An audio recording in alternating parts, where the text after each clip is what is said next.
اپنے ہاسٹل میں جماعت سے نماز کا آغاز کر رہے ہیں، ہر نماز کا ایک وقت مقرر کر رہے ہیں۔ سوال یہ ہے کہ کیا ہم بغیر اذان دیے جماعت کروا سکتے ہیں 5 وقت، یا پھر ہر نماز سے پہلے اذان دینا لازمی ہوگا؟ اگر کسی دن اذان نہ دی جائے تو پھر مطلب بھول جائیں۔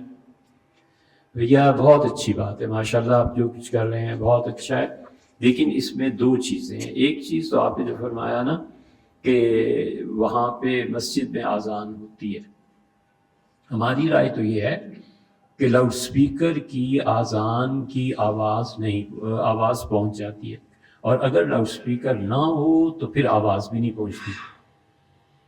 تو یہ جو درمیان میں لاؤڈ سپیکر ہونا نہ ہونا، یہ کیا ہے؟ اگر بجلی چلی گئی، کوئی مائک میں گڑبڑ کچھ بھی، تو اذان کی آواز پہنچے گی نہیں، تو آپ کو لا محالہ اذان دینا ہی ہے۔ اور پہنچ جائے تو بھی ہم جیسے علماء ہم جیسے ولیعذ باللہ نالائق کہتے ہیں کہ اپنی اذان دینی چاہیے، بس مسجد کا کوئی اعتبار نہیں ہے، وقت آگے کرے پیچھے کرے۔ سب سے اچھی چیز یہ ہے کہ آپ اپنی اذان خود دیں، اقامت خود کہیں اور نماز پڑھیں۔ اور یہ یاد رکھنا چاہیے کہ اقامت جو کہی جاتی ہے یہ اذان سے افضل ہے، اس میں زیادہ ثواب ہے۔ لوگ سمجھتے ہیں اذان میں زیادہ ثواب ہے، ایسے نہیں ہے۔ الاشباح والنظائر میں ابن نجیم رحمۃ اللہ علیہ نے 17 مقامات ایسے گنوائے ہیں جہاں نفل فرض پہ غالب آ جاتا ہے۔ تو اس لیے آواز آتی ہے مسجد کی، اگر پڑھ لی تو بس ٹھیک ہے، بعض علماء اس کے بھی قائل ہیں، لیکن دیکھنا چاہیے اپنی اذان دی جائے، سب سے اچھی بات یہ ہے۔